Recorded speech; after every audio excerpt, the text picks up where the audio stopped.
I travel quite a lot, so it's really important to me to keep in touch with all my friends and my family. My favorite way to get together with people again and catch up is to have dinner parties. Tonight I'm extra lucky because my little brother and his wife are coming for dinner, and I haven't seen them in months. So I'm making something special. I'm making a lamb and ratatouille stew, strawberry galette, a lemon risotto with asparagus, and since this is a reunion, I think we should have kir royale and some fancy little nibblies to start. Easy ones though. My baby brother is a great excuse for celebration.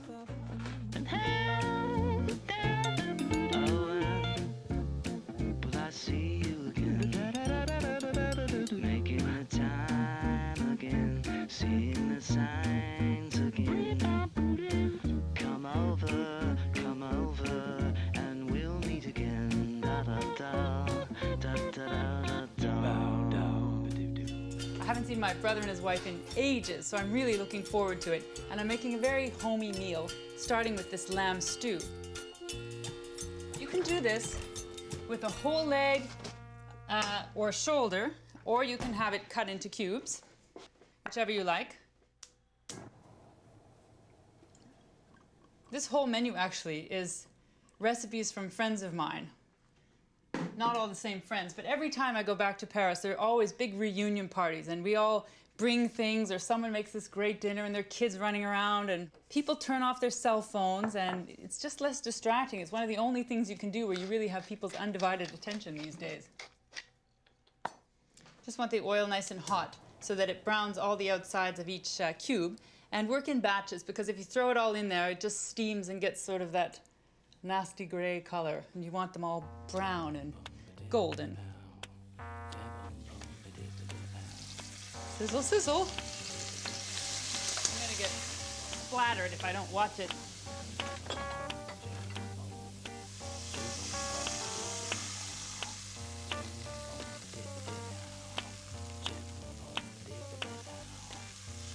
I'm just gonna get these onions chopped.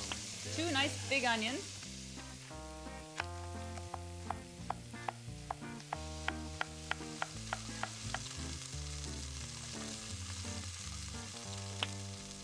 Now, just turn down the heat a bit, a little more oil. It's very hot for the meat because you want a nice sear, but then for the onions, I just want them soft. I don't want them black. Boy, I'm generous on the onions. Goodness.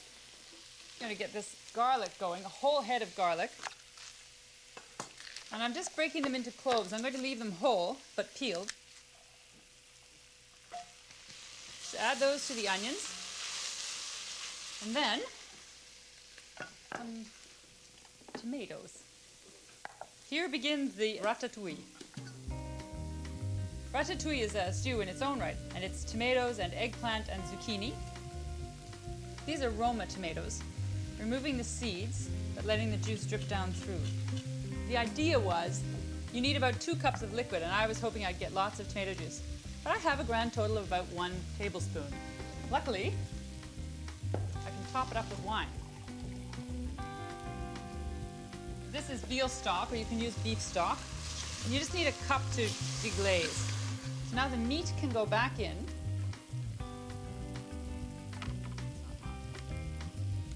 Fill it all back in.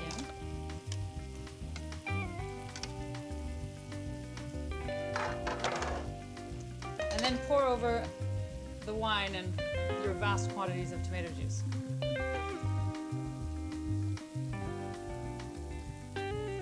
I want to add some herbs, some rosemary, and thyme. And I just want 2 bay leaves. Now I need the oven on just to 300, a really slow oven. Now a friend of mine always says to put a sheet of parchment over the meat. It just keeps it all that much moisture. French chefs always do it, so there must be a point. I'm going to put this in the oven for about an hour. The other ingredients in ratatouille are, apart from tomatoes, eggplant, or aubergine, as the French call it, courgette, as the French call zucchini, and red peppers, which I've already roasted. But I'll add those later, and I'll add the courgette later because they take much less time. This takes the longest actually. And I want to salt it because they can be really heavy sometimes with water. And then when you cook them, they just go to mush. So if you salt them and let them sit in a colander, it draws the water out and then they cook better. I'm just laying them in the colander. And then I'm just going to sprinkle lots of salt right in on top of them.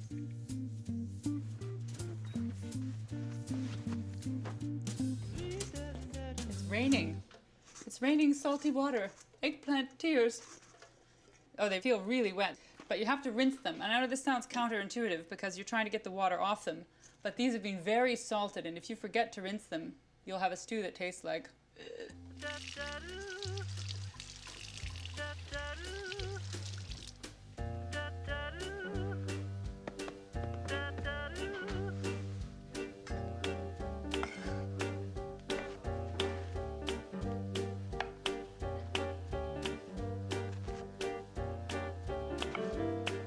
Oh, I love the smell of meat and wine cooking.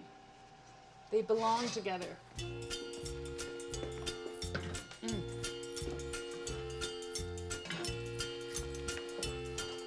So now, add the eggplant.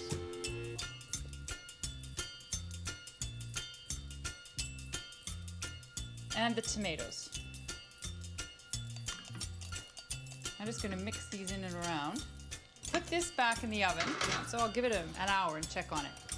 The last step is going to be adding my roasted peppers and these zucchini, but not till the end, because I don't want them overcooking.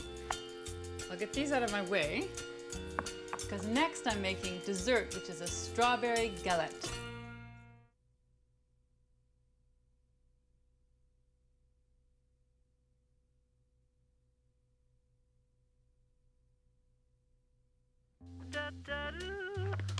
That lamb must be ready for part B.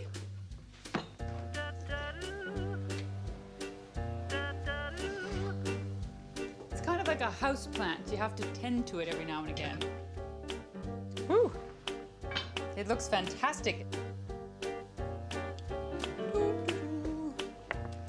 Some even more white and green.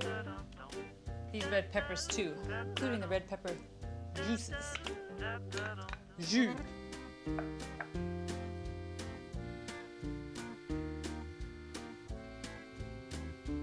Beautiful. Okay, back in the oven for a brief moment.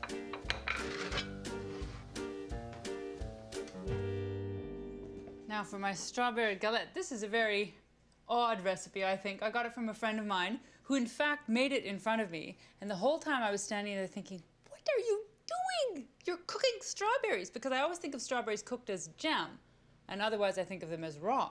So it's a very strange tart because you actually put them in the oven, but they don't fall to pieces or go too jammy. They just soften a little bit and they get a stronger taste. It's a great tart. I was proven wrong. I'm gonna bake using my scale, and here is why.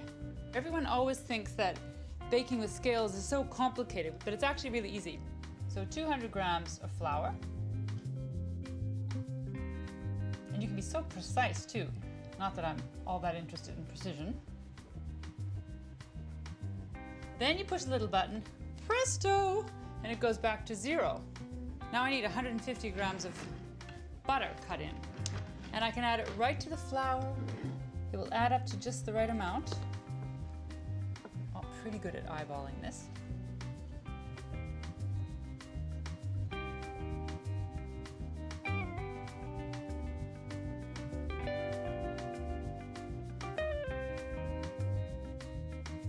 No washing of measuring cups, you see. A couple of teaspoons of sugar because this is a sweet tart. I don't want a sweet, sweet pastry, but a little bit. And a pinch of salt. So I'm just mixing this flour and butter together to a crumbly phase, like that. And it crumbles to pieces. You make a well, and then just water. And then mix master.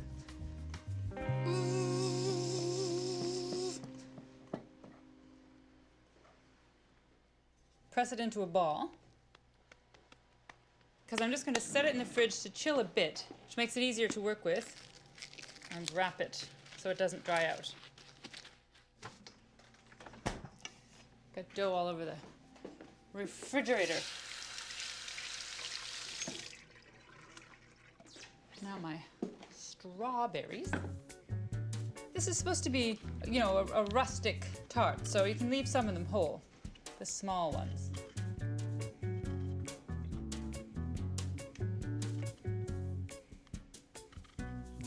This will need a little bit of sugar, but I want to taste fruit, not sugar. Just a few tablespoons. I didn't give it all that much time, but every little bit helps. I'm gonna put on an apron because I can just imagine. What I love about galettes is that they don't require any tart shell because I don't have the patience for them, even though they look great. These are toasted almonds, ground up, and you just make a little mattress of ground almonds at the base of the tart, 1/4 cup, say. And then you just scoop out your lovely, juicy, sugary berries. The only cooking it needs is just enough to get the crust golden and crisp. I'm just going to give it about 20 minutes until it's nice and crisp.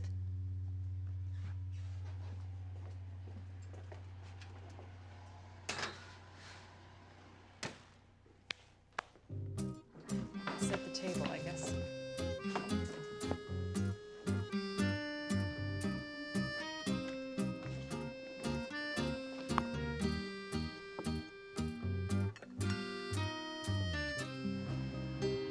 Perfect.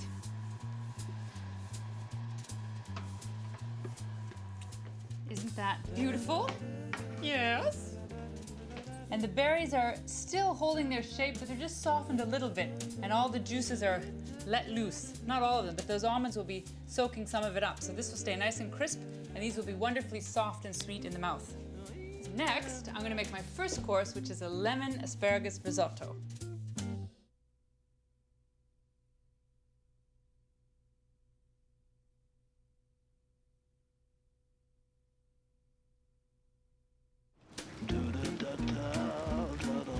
Laughing at everything.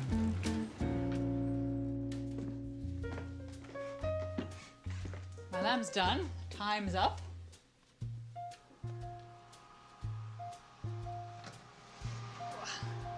I'm just gonna let it sit, and I can always reheat it later. It smells delicious. And these dishes are always better when they've had some time to sit around and mellow. Now my risotto. This is lemon risotto, chiefly, but I'm also putting asparagus in it. Still, I think the lemon flavor is the top note. So I'm just going to trim the tips off here because they cook faster than the rest of the stock. So I'll add them a little later. And I'm also cutting off the tough ends. I'm chopping them in 1-inch pieces, say.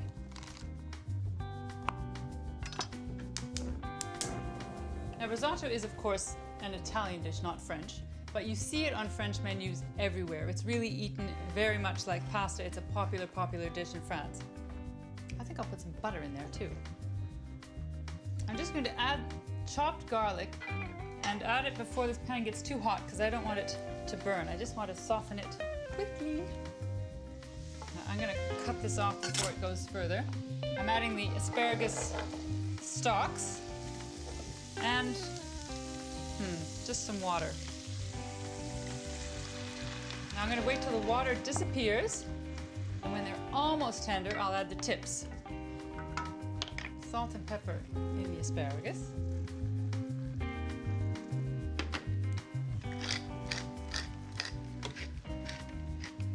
Those are nearly tender, so I'll just add the tips.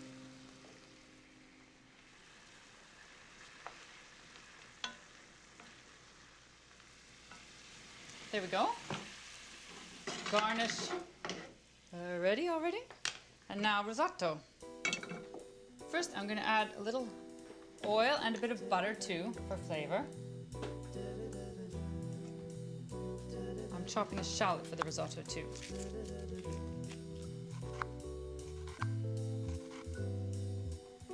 shallot. I'll just get it soft, not colored. So I want, I guess, a cup of rice. There are only 3 of us. This is arborio rice. They're very short grain and they absorb a lot of liquid. And you just stir the rice in the fat and the shallots until you just start to see a little dot of white in the center of each rice grain. Then wine. Half a cup, a Laura style half a cup. Once all the wine is absorbed, so you see no more liquid in the bottom of the pan, then you can go ladle by ladle adding hot stock. I'm going to season this now.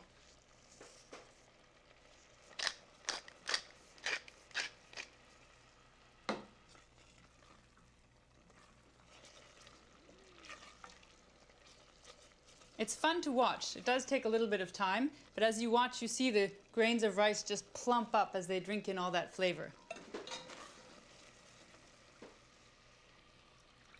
I want the stock very hot because it gets added gradually, and if you add it cold, then it's going to cool down the whole mixture. And so then, just add the asparagus and the lemon. The star ingredient. Lots and lots and lots of zest.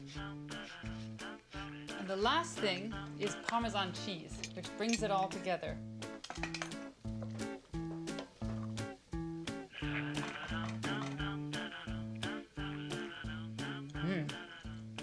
Perfectly cooked. I love it. I love that it's such a creamy base, and then there are these bright, vibrant sparks of lemon zest. It is my favorite kind of risotto. I'm going to love it with this asparagus. The thing about risotto, though, is that you have to eat it now. So I don't know where they are. I'm going to quickly change, and then I'm going to make aperitifs and eat this risotto.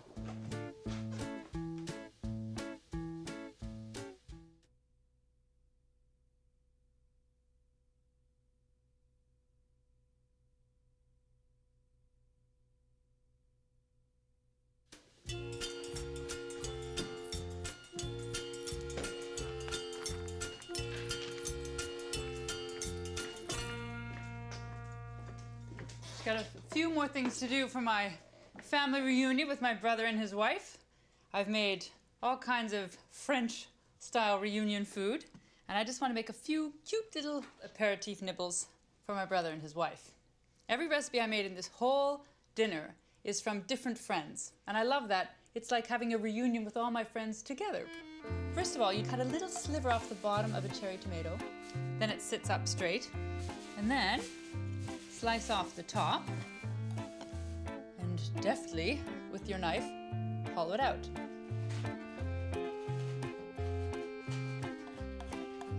And then you just take a little julienne mixed green and black olives and stuff the tomato.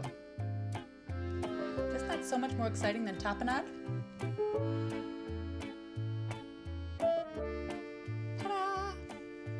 And her other incredibly groovy trick is to stuff grapes. Again, you just sliver off the bottom so it stands up, slice the top, and pipe in some goat cheese,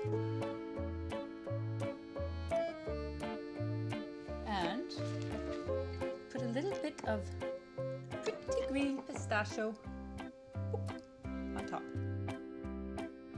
Tiny bites for very big people.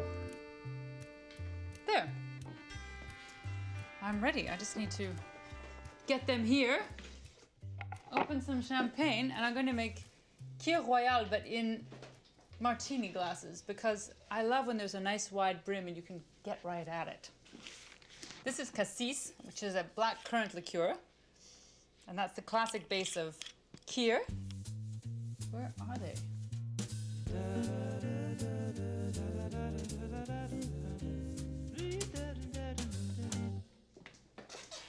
I'm going to force them to show up by getting everything totally ready. Just a teaspoon of cassis. You can also just add cassis to white wine. Well, I'm having a glass then, while I wait. Perfect. Okay, Nice to see you. thank you. Didn't have to do that. Here we go. How was the drive? In my usual way, I've made everything all in advance. Good. Come have a drink. I decided I don't like champagne flutes. Yippee! Oh, you could. Go ahead. No. Thanks. How's that? Good? Great. Welcome. Thank you very much. Have some of these. We have to eat. Because I made risotto and it's going to be all ruined. Have a seat and I'll bring it out. Very nice. Risotto. Little Italian touch to my usual French repertoire. Oh, that lemon's really nice. Perky. Oh, see how nicely cooked the lamb is? If I say so. Oh, it just falls apart. That's know. great. Very nice. So is that eggplant as well? Oh, that's great pastry. I'm telling you, I try a different pastry every 10 minutes. Very good. Hey, you can't beat the weather. Oh, that's lovely.